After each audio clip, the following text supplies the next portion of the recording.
2 வாரங்களுக்கு ஹொர்முஸ் ஜலசந்தி வழியாக கப்பல்கள் பயணிக்க முடியும். ஈரான் தான் அந்த நிபந்தனைகளை போடுவாங்க. ஈரான் நிபந்தனைக்கு கட்டுப்பட்டு 2 வீக்குக்கு கப்பல்கள் போயிட்டு வரலாம், எவ்வளவு நாளும் போயிட்டு வரலாம். 10 நிபந்தனைகளை நீங்கள் ஏற்றுக்கொள்ள வேண்டும். இதை ஏற்றுக்கிட்டால் மட்டும்தான் நாங்கள் யுத்த நிறுத்தத்திற்கு வருவோம் என்று சொல்லியிருக்கிறார்கள். அதில் 10வது நிபந்தனையாக சொல்லியிருப்பது என்னன்னா, மேலே சொல்லப்படுகிற இந்த 9 நிபந்தனைகளோடு மொத்தமாக இவை ஐநாவில் ஒரு தீர்மானமாக நிறைவேற்றப்பட வேண்டும். இது எல்லாவற்றையுமே அமெரிக்கா ஒப்புக்கொண்டிருக்கிறது. எதிர்வருகிற வெள்ளிக்கிழமை பாகிஸ்தான் தலைநகர் இஸ்லாமாபாத்தில் அமெரிக்காவுக்கும் ஈரானுக்கும் இடையிலான முக்கியமான பேச்சுவார்த்தை கலந்துரையாடல் நடத்தப்பட இருக்கிறது.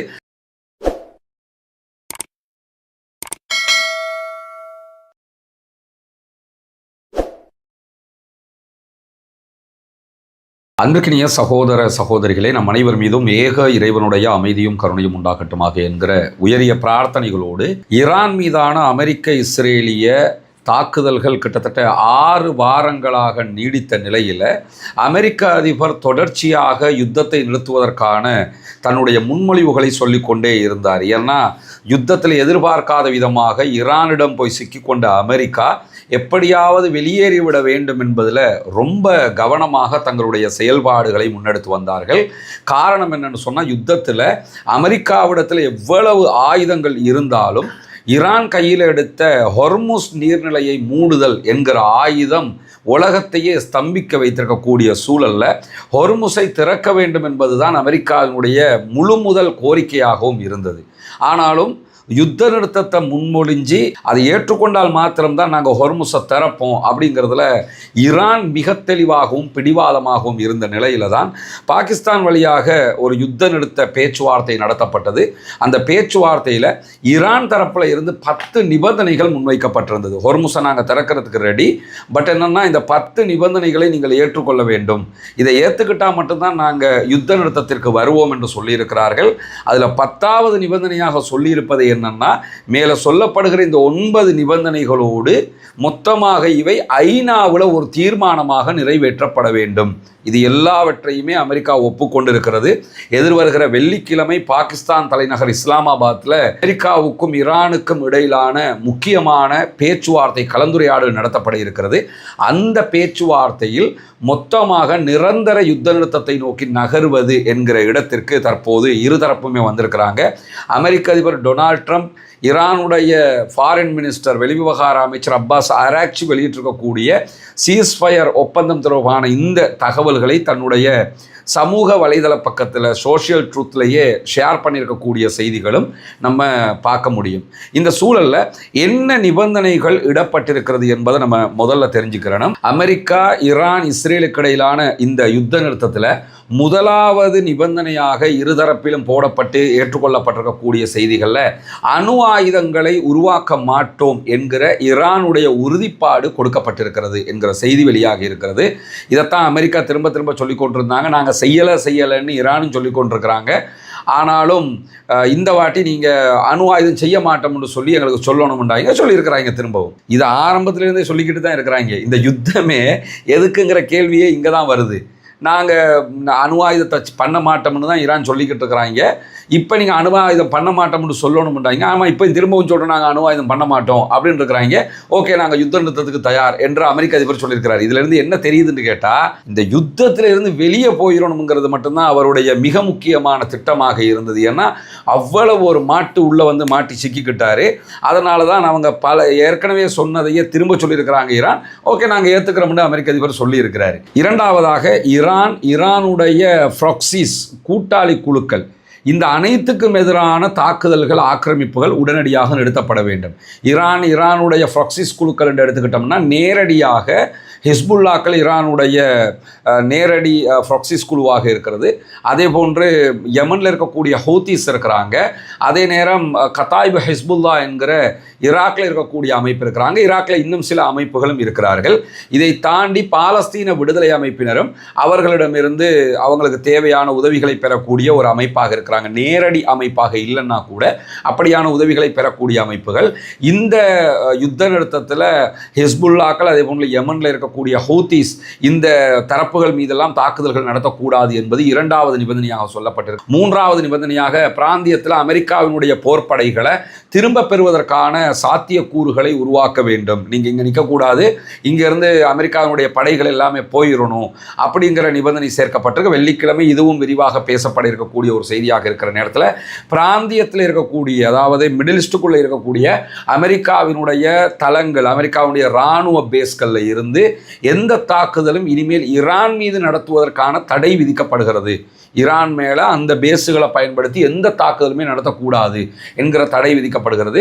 ஈரானுடைய குறிப்பிட்ட விதிகளுக்கு கீழாக 2 வாரங்களுக்கு ஹொர்முஸ் ஜலசந்தி வழியாக கப்பல்கள் பயணிக்க முடியும். ஈரான் தான் அந்த நிபந்தனைகளை போடுவாங்க. ஈரான் நிபந்தனைக்கு கட்டுப்பட்டு 2 வீக்குக்கு கப்பல்கள் போயிட்டு வரலாம், எவ்வளவு நாளும் போயிட்டு வரலாம். ஆனால் ஈரானுடைய நிபந்தனைகளை ஃபில் பண்ணணும் அப்படிங்கிறது சொல்லப்பட்டிருக்குது. மொத்தத்தில் ஈரான் சொன்னதை கேட்டுத்தான் யுத்த நிறுத்தம் வருகிறது என்பதை புரிந்து கொள்ளுங்கள்.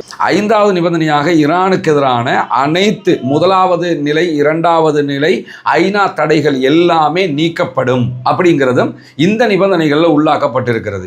ஈரான் எதையெல்லாம் கேட்டுக்கிட்டு இருந்தாங்களோ எல்லாவற்றுக்குமே ஒப்புக்கொண்டிருக்கிறார்கள் என்பதை புரிந்து கொள்ளுங்கள்.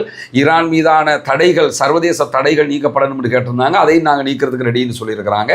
அதே மாதிரி யுத்தத்தினால ஈரானுக்கு ஏற்பட்ட இழப்புகளை ஈடு செய்வதற்காக அந்த ஈரானுக்காக வேண்டி ஒரு முதலீட்டு நிதி களஞ்சியம் உருவாக்கப்படும். ஈரானை தாக்கி அழிச்சாங்கல்ல, அழிச்சதை திருப்பி டெவலப் பண்ணுறதுக்காக ஒரு முதலீட்டு நிதி களஞ்சியத்தை உருவாக்குவதற்கு அமெரிக்காவே ஒப்புக்கொண்டிருக்கிறது. இப்படி ஒரு யுத்த நிறுத்தத்தை நீங்கள் எங்கேயுமே பார்க்க முடியாது. அதற்கடுத்ததாக 7வது நிபந்தனையாக அணுசக்தி பொருட்களை செறிவூட்டுவதற்கான ஈரானுடைய உரிமையை அமெரிக்கா ஏற்றுக்கொள்வது, அதே போல் செறிவூட்டலுடைய அளவு குறித்து விவாதிப்பது. அணுசக்தியை, யுரேனியத்தை செறிவூட்டக்கூடாது என்பதுதான் அமெரிக்காவுடைய முதன்மை நிபந்தனையே. ஆனால் இப்போ என்ன ஒப்புக்கொண்டிருக்கிறாங்கன்னா, ஓகே நீங்கள் யுரேனியத்தை செறிவூட்டிக்கிறலாம், ஆனால் எது வரைக்கும் செறிவூட்டலாம்ங்கிறத பேச்சுவார்த்தையில் தீர்மானிப்போம் அப்படின்னு சொல்லி ஒப்புக்கொண்டிருக்கிறாங்க. 8வது நிபந்தனையாக அண்மையில் அருகில் இருக்கக்கூடிய அரபு நாடுகள் மற்ற பிராந்திய நாடுகளோடு இருதரப்பு பலதரப்பு அமைதி ஒப்பந்தங்கள் குறித்து பேச்சுவார்த்தை நடத்துவதற்கு ஈரானுக்கு அனுமதி இருக்கிறது. இதெல்லாம் ஆரம்பத்தில் தடுத்து வச்சுருந்தாங்க. அதனால தான் இந்த அரபு நாடுகள் எல்லாமே அமெரிக்காவை நம்பி கிடந்தாங்க.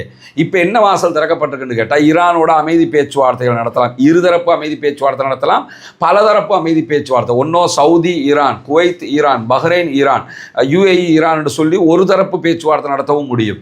இல்லைன்னு சொன்னால் GCC கண்ட்ரிஸ் மொத்தமாக என்று சொல்லி இப்படி பேச்சுவார்த்தை நடத்தவும் முடியும் என்கிற நிபந்தனையும் அதிலே ஒப்புக்கொள்ளப்பட்டிருக்கு. ஈரான் இதுவரைக்கும் கேட்ட எல்லாத்தையுமே இதில் அடைஞ்சிருக்கிறாங்கிறத புரிஞ்சுக்கிறங்க.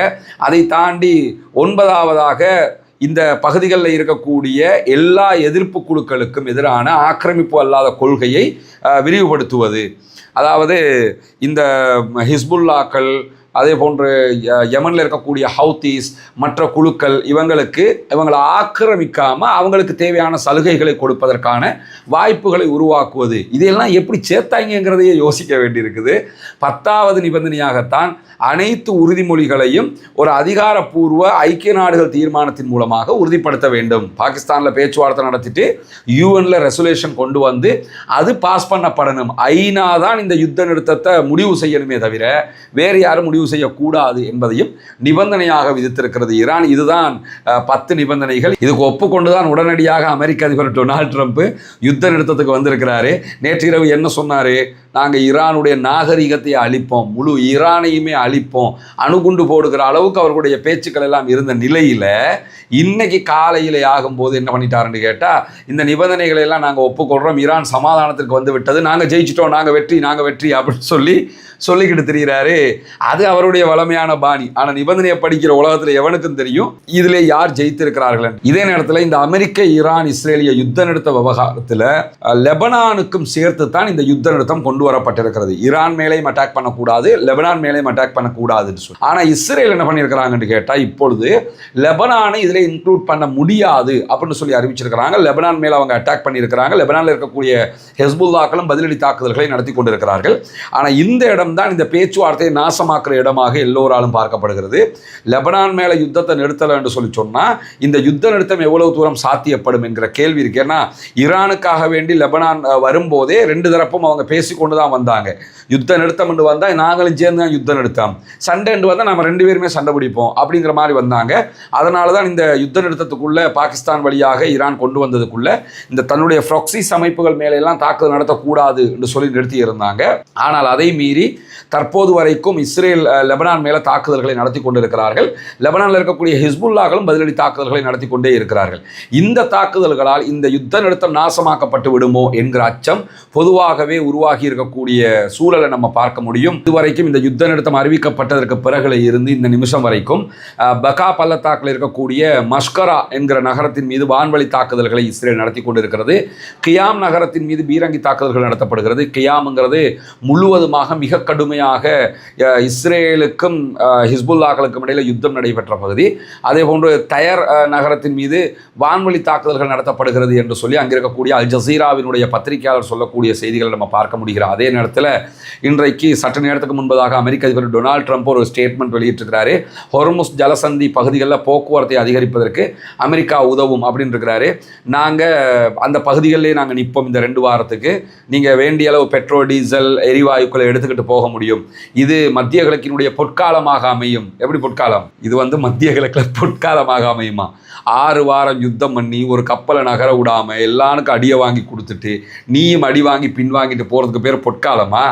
எவ்வளோ ஒரு அசிங்கமான அவமானகரமான தோல்வியை அமெரிக்கா சந்தித்திருக்கிறது என்பதை நம்ம புரிஞ்சு கொள்ள முடிகிறது. அதே நேரம் கூடுதலாக ஸ்டேட்மெண்ட்டில் சொல்கிறாரு, பெரிய அளவில் இதில் பணம் சம்பாதிக்க இயலும், ஈரான் புனரமைப்பு பணிகளை எல்லாம் தொடங்க முடியும், போர் நிறுத்த ஒப்பந்தத்திற்கு கீழாக புனரமைப்பு பணிகளுக்கு பணம் கொடுக்கறதுக்காக ஹொர்முஸ் ஜலசந்தி வழியாக போகிற கப்பல்கிட்ட இருந்து ஈரான் பணம் வசூலிக்கும் என்கிற செய்திகள் எல்லாம் சொல்லப்பட்டிருக்கிறது.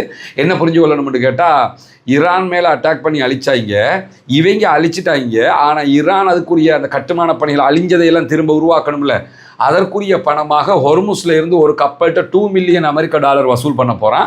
அதில் இருந்து தான் ஈரான் தன்னுடைய கட்டுமான பணிகளையே செய்ய போகிறது. மொத்தத்தில் இந்த யுத்தத்தில் ஈரான் அபார வெற்றிங்கிறத புரிய முடியுதா இல்லையா? ஒரு இடத்துல கூட லூப் விடாமல் நிபந்தனைகளையும் ஈரான் விதித்திருக்கிறது, அதற்கும் அமெரிக்கா ஒப்புக்கொண்டிருக்கிறது. ஹொர்முஸில் வசூலும் பண்ண போகிறான், அதுக்கும் ஒப்புக்கொண்டிருக்கிறது.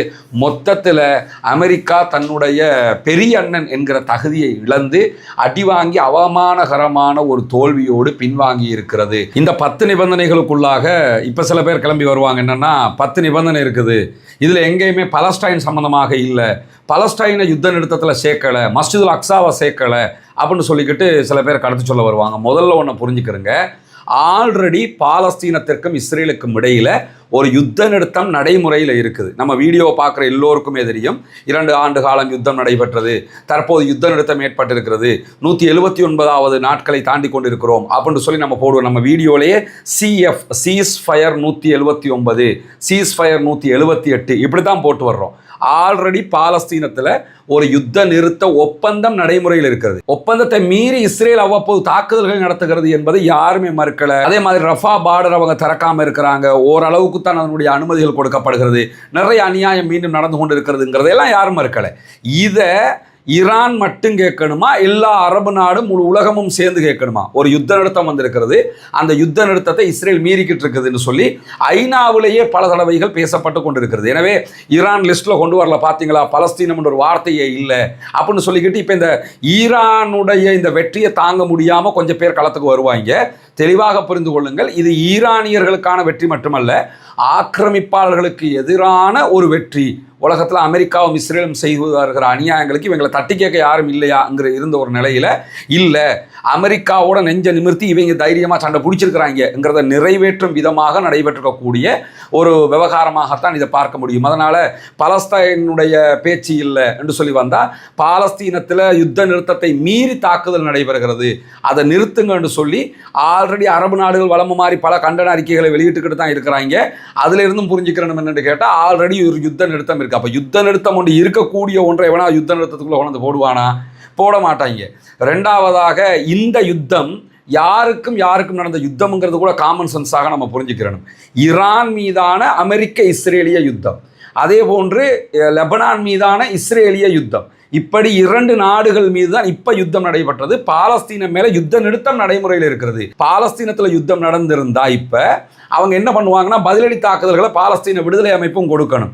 பாலஸ்தீன விடுதலை அமைப்பு நாங்கள் யுத்த நிறுத்தத்தில் கவனமாக இருக்கிறோம், நீங்கள் அதை மீறி தாக்குதல் நடத்துறீங்க, உங்களை மாதிரி நாங்கள் பண்ண மாட்டோங்கிறதுல இருக்கிறாங்க. எனவே இந்த 10 நிபந்தனைகளோட பாலஸ்தீனத்தை காணும். இப்போ பாலஸ்தீனத்தை முதல்ல போய் தேடுவாங்க, பாலஸ்தீனத்தை காணும், ஜெருசலமை காணும் என்று சொல்லி சொன்னால் அது ஆல்ரெடி யுத்த நிறுத்தம் நடைமுறையில் இருக்கும்போது யுத்த நிறுத்தத்தை மீறி மஸ்ஜிதுல் அக்ஸா மூடப்பட்டிருக்கிறது. அதற்கு அனைத்து நாடுகளும் எதிராக நிற்க வேண்டும், அதை ஐநாவில் பேசணும், எல்லா நாடுகளும் சேர்ந்து தான் அதை செய்யணுமே தவிர ஈரான் யுத்த நிறுத்தத்துக்குள்ள அது இல்லைன்னு தேடுவாங்களா இருந்தால் அவங்களுக்கு தெரிஞ்ச இந்த யுத்தம் பற்றிய செய்திகளும் இந்த ஜியோ பாலிட்டிக்ஸும் அவ்வளோதான் புரிஞ்சுக்கொள்ளணும். அவங்கள நினைச்சு நம்ம கவலைப்படலாமே தவிர நம்ம இதில் கோவப்படுறதுக்கோ பதில் கமெண்ட் அடிச்சு கொண்டிருக்கிறதுக்கோ எந்த தேவையும் கிடையாதுங்கிறதையும் நம்ம தெளிவாக புரிந்து கொள்ள வேண்டும். ஏன்னா கண்டிப்பாக இந்த 10 நிபந்தனைகளுக்குள்ள பாலஸ்தீனம்ங்கிற வேர்டு மருந்துக்கும் இல்லைங்கிற அளவுக்கு என்ன செய்வாங்கன்னா பேசுவாங்கங்கிறது நமக்கெல்லாம் தெரியும். இதையும் தெளிவாக புரிந்து கொள்ளுங்கள். ஏன் அதுக்குள்ள வரல என்று சொன்னால் யதார்த்தத்தில் யுத்த நிறுத்தம் இப்பொழுது வருவது ஈரானுக்கும் லெபனானுக்கும் அமெரிக்காவுக்கும் இஸ்ரேலுக்கும் இடையிலான யுத்த நிறுத்தம். ஆல்ரெடி பாலஸ்தீனத்தோட யுத்த நிறுத்தத்தில் தான் இருக்கிறாங்க. அது உலகத்துக்கே தெரியும். யுத்த நிறுத்தத்தை மீறி பாலஸ்தீனம் மீது தாக்குதல்கள் நடத்தப்படுகிறது. ரமலானுடைய மாதத்தில் நம்ம உங்களிடத்தில் மீண்டும் மீண்டும் வேண்டிக் கொண்டு வந்ததுதான் உங்களுடைய ஜகாத் மற்றும் சதகா நிதிகளை இலங்கையினுடைய கிழக்கு பகுதிகள் பொத்துவில்ல செய்து வரக்கூடிய இஸ்லாத்தை ஏற்றுக்கொண்ட சகோதர சகோதரிகளுக்கான வீடு கட்டும் கட்டுமான பணிகளுக்கு தந்து உதவுங்கள் என்று சொல்லி. ஏன்னா ஜகாத்தை பெறக்கூடிய தகுதி படைத்த 8 கூட்டத்தாரில் இந்த இஸ்லாத்தை ஏற்றுக்கொண்ட சகோதரர்களும் அடங்குகிறார்கள். அவர்கள் ஏழைகள் என்கிற காரணத்தினால அவர்கள் மிஸ்கீன்கள் அதே போன்று ஃபக்கீர்கள் பட்டியலையும் வருவாங்க. மொத்தத்தில் ஜகாத் பெறக்கூடிய 8 கூட்டத்தில் 3 கூட்டத்தினுடைய நன்மைகள் அவர்களுக்கு கொடுக்கக்கூடிய உதவிகளால் நமக்கு கிடைத்துவிடும் என்கிற செய்திகளை உங்களுக்கு நம்ம தொடர்ந்து சொல்லிக் கொண்டு வந்தோம். அங்குள்ள காட்சிகளையும் நம்ம காட்டியிருந்தோம். ஏற்கனவே 5 வீடுகளை நம்ம கட்டி கையளிச்சிருக்கிறோம். அந்த காட்சிகள் எல்லாம் தொடர்ந்து நீங்கள் பார்த்து வருகிறீர்கள். அதை தாண்டி இன்னும் 9 வீடுகள் கட்ட வேண்டிய தேவை இருக்கிறது. மொத்தம் 14 வீடுகள் என்கிற தகவல்களை உங்களுக்கு நம்ம சொல்லி வந்தோம். அதற்கான உதவிகளை நீங்கள் தொடர்ந்து வழங்கி வருகிறீர்கள். உங்களுடைய ஜக்காத்து தான தர்மங்களை தந்து வருகிறீர்கள். அந்த அடிப்படையில் தற்போது நம்ம 6வது வீட்டை கட்டுகிற பணியை ஆரம்பித்திருக்கிறோம். அதனுடைய காட்சிகளை தான் நீங்கள் முன்னாடி பார்க்குறீங்க.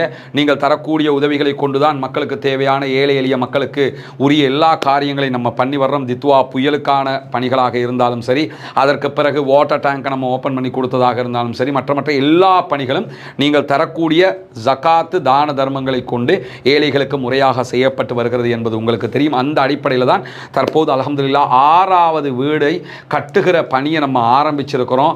இந்த பணி தொடர்ந்து நடைபெற்று 14 வீடுகளும் மீதி இருக்கக்கூடிய 9 வீடுகளும் கட்டி முடிக்கப்பட வேண்டும் என்பதுதான் என்னுடைய பிரார்த்தனையும் நிச்சயமாக உங்களுடைய பிரார்த்தனையாகவும் இருக்கும். எனவே இந்த பணியை சிறப்பாக முடிப்பதற்காக தொடர்ந்தும் உங்களுடைய உதவிகளை வாரி வழங்குங்கள் என்கிற கோரிக்கையை இந்த இடத்திலே முன்வைத்துக் கொள்ளும். தொடர்ந்து இது தொடர்பான அப்டேட்டுகள் உங்களுக்கு தருவதற்கு தயாராக இருக்கிறோம். ரஸ்மின் எம்ஐஎஸ்சி நியூஸ் மற்றும் ரஸ்மின் டாக்ஸ் ஆகிய 2 சேனல்களிலையும் இந்த தகவல்கள் பகிரப்படும். ஆக்கிரமிப்புகள் ஓய வேண்டும், ஆக்கிரமிப்பாளர்கள் ஓய வேண்டும், ஆக்கிரமிப்புகள் நிறுத்தப்பட்டு அப்பாவிகள் மீதான தாக்குதல்கள் நிறுத்தப்பட்டு அமைதி திரும்ப வேண்டும் என்கிற உயரிய பிரார்த்தனைகளோடு ஆக்கிரமிப்பாளர்களுக்கு எதிராக தொடர்ந்தும் ஜனநாயக ரீதியாக குரல் எழுப்புவோமாக. வாஹர் தஅவானா அல்ஹம்துலில்லாஹி ரப்பில் ஆலமீன்.